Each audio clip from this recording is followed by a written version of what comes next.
Welcome to જય માનપૂર્ણા kitchen. હું ઇલાબી આહિર આપ સૌને મારા જય દ્વારકાધીશ.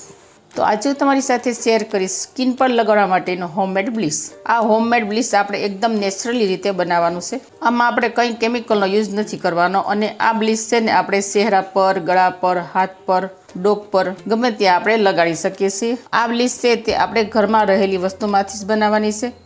જો આપણે બહારથી કેમિકલવાળો બ્લીચ લાવીએ છીએ તો 2 થી 3 દિવસ તો ચહેરો સરસ ચમકે છે અને 4 થી 5 દિવસ થાય એટલે આપણી સ્કિન છે તે ડલ પડવા મળતી હોય છે, ચહેરા પર ફોડકી જેવું થવા મળતું હોય છે, સ્કિન છે તે થોડી કાળાશ પડતી થવા મળતી હોય છે. આ કેમિકલના કારણેથી આ બધું થતું હોય છે. પરંતુ તમે જો આ રીતે ઘરે બ્લીચ તૈયાર કરશો ને તો તમારી સ્કિન છે તે ક્યારેય ડલ નહીં થાય અને ગમે ત્યારે તમે યુઝ કરશો ને તો તમને ફાયદો જ થશે. તો ચાલો હવે આપણે જોઈ લઈશું કે હોમમેડ બ્લીચ છે તે કેવી રીતે બનાવવું અને તેમાં કઈ કઈ સામગ્રીની જરૂર પડશે તે આપણે જોઈ લઈશું. તો વિડીયો શરૂ કરતાં પહેલાં મારી તમને નિવેદન છે કે હજી સુધી તમે મારી ચેનલને સબસ્ક્રાઈબ ન કરી તો પ્લીઝ જય માનપૂર્ણા કિચનને સબસ્ક્રાઈબ કરી દેજો, વિડીયોને એક લાઇક જરૂર કરજો અને બાજુમાં રહેલી ઘંટડી દબાવી દેજો જેથી મારી નવી રેસીપીના વિડીયોની નોટિફિકેશન આપ સુધી પહેલાં પહોંચે. તો તેના માટે આપણે 1 નંગ બટેકું લઈ લઈશું. બટેકાને મેં વોશ કરી નાખ્યું છે. આ બ્લીચ છે તે તમારે 10 કે 15 દિવસ સુધીને તૈયાર કરવાનું. એટલા માટે મેં પણ અત્યારે 1 જ નંગ બટેકું લીધું છે. આ બટેકાને આપણે સરસ રીતે સાલ ઉતારી લઈશું. તો હવે આ બટેકાને આપણે ખમણવા માટે ખમણી લઈ લઈશું અને ખમણ ભરવા માટે આપણે ડીશ લઈ લઈશું. તો હવે આપણે આ બટેકાને સરસ રીતે ખમણી લઈશું. તો જો અહીંયા આપણે બટેકાને આ રીતે સરસ રીતે ખમણી લીધું છે. તો બટેકાને છે ને તમે કોઈ પણ ખમણીથી ખમણી શકો છો. આનાથી ઝીણી હોય ને તો પણ ચાલે. હવે આ ખમણને આપણે આ રીતે થોડુંક પ્રેસ આપી દઈશું. તો જો બટેકાના ખમણને આ રીતે આપણે હાથ વડે પ્રેસ આપીએ ને તો બટેકાના સીણમાંથી રસ છે તે વધારે નીકળે. હવે આપણે બટેકાના સીણમાંથી રસ કાઢી લઈશું. તો તેના માટે કોઈ પણ આ રીતનું ચાળીવાળું કપડું લઈ લેવાનું. તેમાં આપણે બટેકાનું સીણ એડ કરી દઈશું. હવે આપણે કપડાના સારી છેડા ભેગા કરી લઈશું અને આપણે આને હાથ વડે પોટલી જેવું કરી અને આ રીતે દબાવી દઈશું અને તેનો રસ કાઢી લઈશું.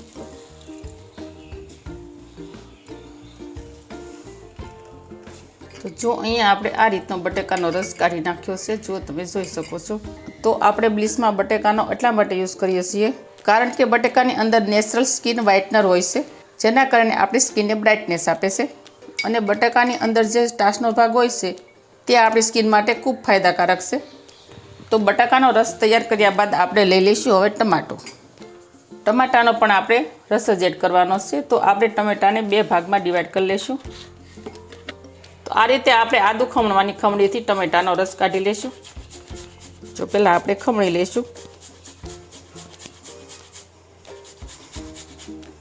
તો આપણે ટમેટાનો પણ સેમ પ્રોસેસથી રસ કાઢી લઈશું. તેનો પણ આ રીતે આપણે ગમે તે જાળીવાળા કપડામાં એડ કરી દઈશું. છેડા ભેગા કરી અને આ રીતે આપણે હાથ વડે પ્રેસ આપી દઈશું. રસ કાઢી લઈશું.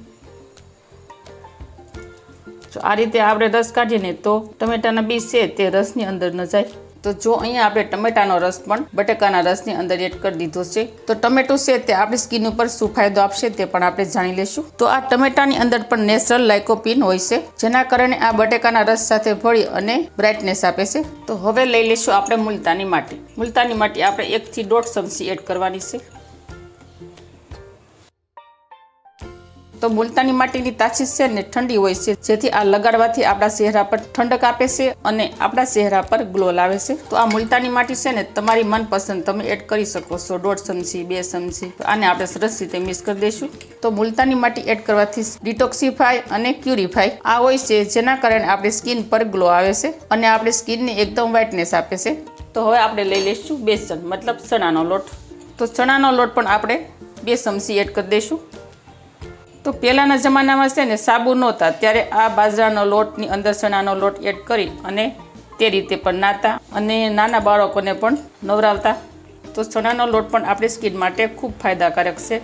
આનાથી આપણો ચહેરો એકદમ ગોરો બને છે અને કેમિકલથી આપણી સ્કિન ડલ થઈ ગઈ હોય તો તેમાં ઓરિજિનલ નિખાર આપે છે. તો આપણી સ્કિન છે તે કેમિકલવાળો વસ્તુ લગાડવાથી ડલ થઈ ગઈ હોય તો જો તમે આ રીતે એકવાર પ્રોસેસ કરશો તો તમારી સ્કિન પર છે તે ઓરિજિનલ નિખાર આવી જશે. બરાબર.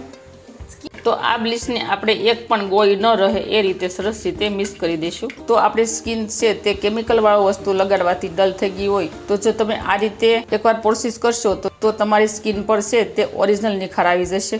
તો આ મિશ્રણને આપણે ગોળી ન રહે એ રીતે સરસ રીતે મિક્સ કરી નાખવાનું છે. હવે લઈ લઈશું આપણે ગુલાબજળ.